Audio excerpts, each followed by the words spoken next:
to understand all the chaos in the world,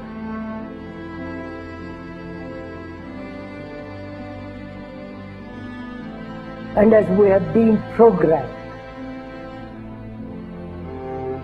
both biologically, physically, programmed mentally, intellectually, one must be aware of this being programmed like a computer. The Quran says you are busy piling up, calculating, developing your careers, your money, your occupation, your wealth, until you visit the graves. Think about it. When was the last time that you went to a funeral? What was the demeanor? Were the people cracking jokes? Were they dancing? Were they clapping and singing songs? No. Silence. Why? Because every person that walked in that room, seeing that person stretched out, the first thing they thought about was not the person.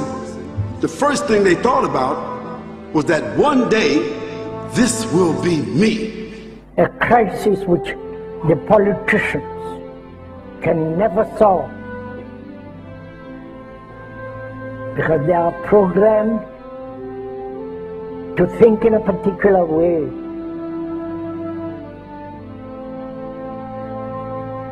Nor the scientists can solve or understand the crisis, nor the business world, the world of money.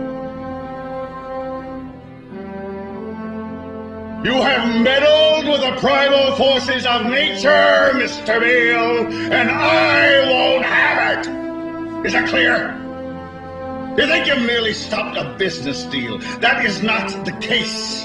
The Arabs have taken billions of dollars out of this country, and now they must put it back. It is ebb and flow, tidal gravity. It is ecological balance.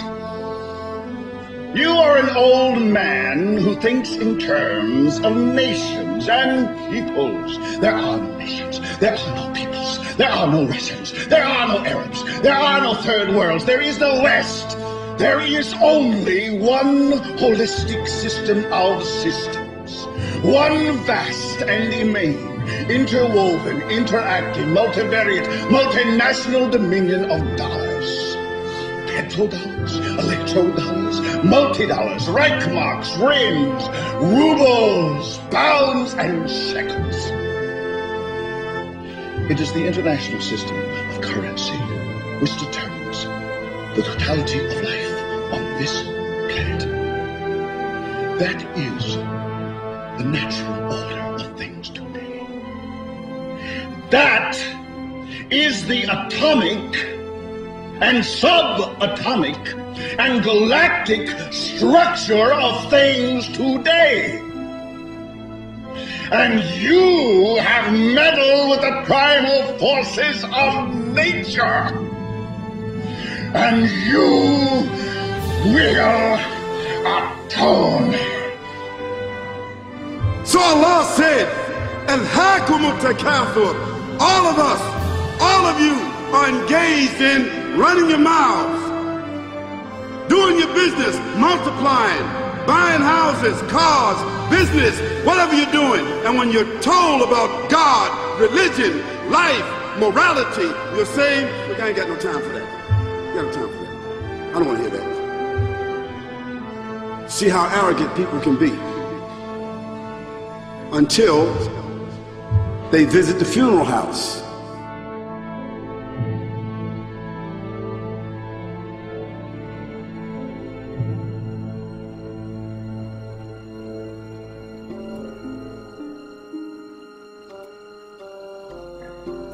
So unless One is very, very serious, not flippant, not casual, but is concerned with the whole of humanity.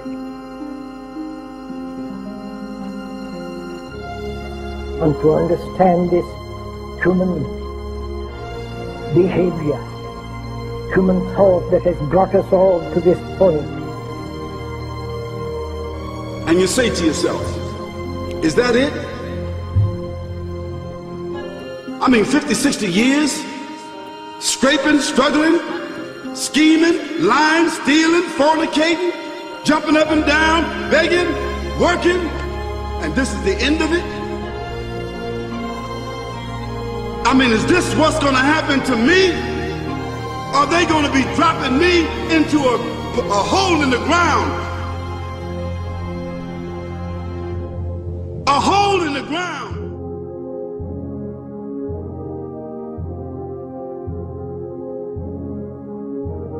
I disagree with you on Israel, but in what way? You know, it's important. I hope Israel flourishes. I just don't think it's worth an American life or an American dollar.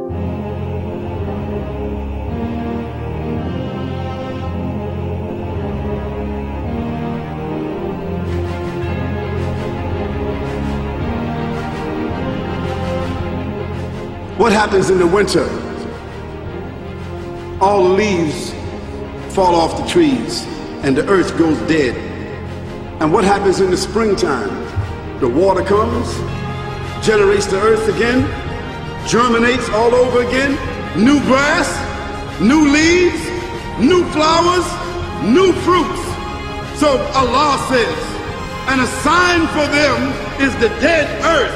After that, we give it life.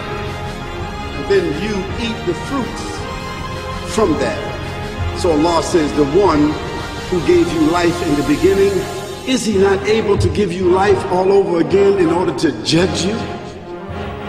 Yes, certainly. You may want to deny it because you don't want to be judged.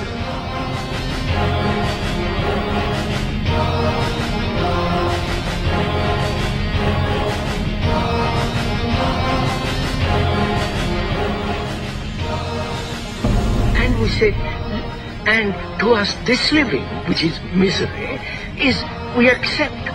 If we didn't accept this existence as misery, then life and death are the same movement. Like love, death, and living are one.